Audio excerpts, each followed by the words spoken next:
Sinabi ni Dr. Bravo, kayo ay magagaling. Kayo, new LPTs, sumali sa PACTE, sa Continuing Professional Development. Okay? So, pakita niyo masaya kayo, maligaya, at narating niyo ito significant milestone in your life by joining us in the dance of celebration. Okay. We will ask our captain, officers of NCR to come up to the stage. Also, the Pamantasan ng Pasig Dean to join us in the celebration, being the top performance school. And those who are major in PE, nasaan nyo? Tumayo kayo. Ang ganda ng kasuot nyo. Okay. Art, and culture and art. Dali na, dali.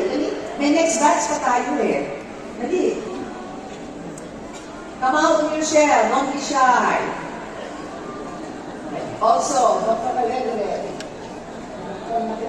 Ms. Alegre, join us in the 10th presentation and our Master Sermons, Dr. Bravo, our Vice Chair, Dr. Conocido, and come up the stage, please. Officers of PACTE, and the oath recited, the badge of honor pinned on the shoulder. God placed guiding hands in your lives.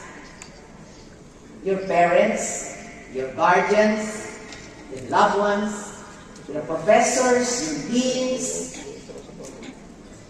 college presidents, university officials, and all others who were with you all the way. They prayed for you through every step of the journey. So, in one big round of applause, wala pa. O sinabi kong go. At once it's kong group ko ito With one big round of applause, clap your hands vigorously and say, salamat po sa inyong lahat. Go!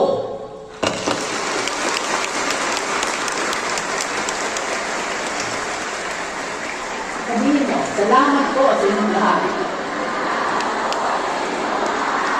Okay. And most especially,